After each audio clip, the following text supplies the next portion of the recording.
Hey guys, welcome to Tech Chef. I'm TJ, and this video picks up from where the previous one left off, which was installing the hard drives in a NAS. As well as I showed you a link which leads you to the basic setup, nothing too complicated. If you have not seen it, I would highly recommend you watch that first and come back to this thereafter. For everyone else, let's get started. So first up, after you have installed the hard drives and followed the basic setup process, this is the main page and we will be using this to interact with the NAS.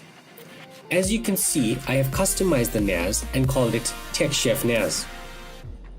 Now let's log in. Click on the button and as you can see, I have set this to remember my login details.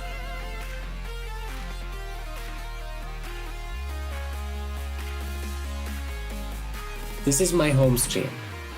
I have left this as stock for the moment. I will be going through all the major settings I am interested in the forthcoming videos. So far, as you can see, the NAS has picked up. There's a firmware update available. We'll come back to this later. Let's close these prompts as well as the notification on the right side as well. I have already set the date and time. As mentioned, this is the home screen, which is fully customizable. You can place your favorite shortcuts here for quick access. This is your recycle bin. Let's take a look at the dashboard. I personally like this interface more than Synology's. To me, this looks a little bit more professional.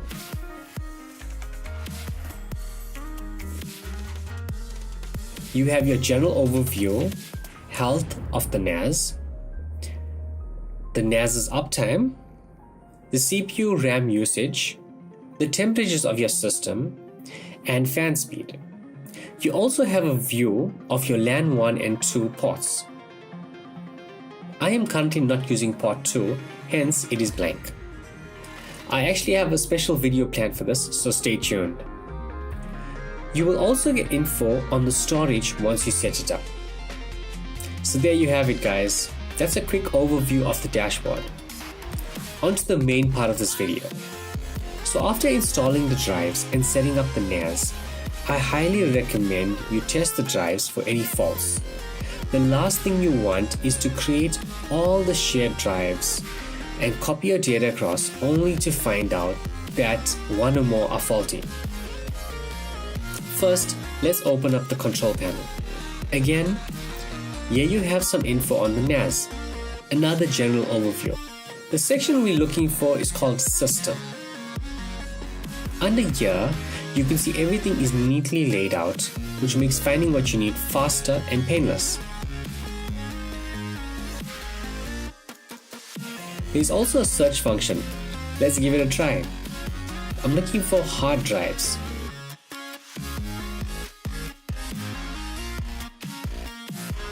Okay, it found storage. Let's take a look at the overview. Here, you have the system fan speed. The power supply is reporting no issues. And the temperature of the unit. Now, under disk 1, you can view the overall health of the drive. You can also do this for the remaining 3 drives.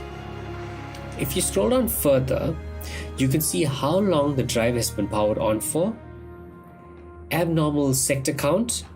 This is extremely important guys, pay very close attention to this. When you do install a new drive, it needs to be 0. If you get even a single bad sector on a new drive, you need to return it. Remember, you are buying a new drive for peace of mind and that it has not been used, so there's no reason to accept one which already has a fault. Next, we have test time and test result. I have already run tests on my drives, but I will go through it again with you. So this is a cool reminder of when was the last time you tested your drives and what was the result. As you can see, for disk 1, I ran a rapid test. And this was run a little while ago. Let's check disk 2. This was a rapid test as well. Disk 3 and 4 was a complete test. Just before everyone panics, I did run both tests on all the drives. You can check out Disk Info and Smart Info for more information on your drives.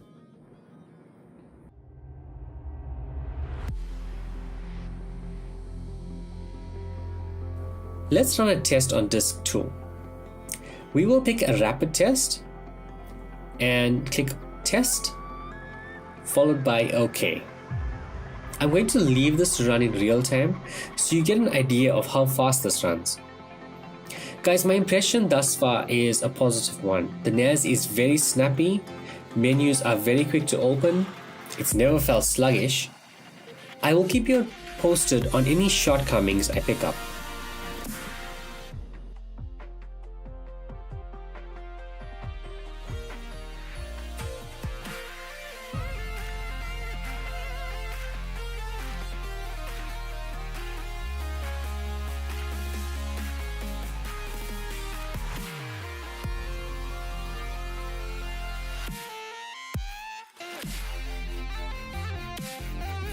As you can see, this has 70% completed. Guys, you don't need to wait on the screen. You can access other parts of the NAS while it's performing this test.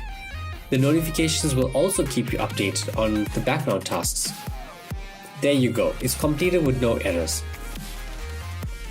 Guys, same thing goes for the complete test.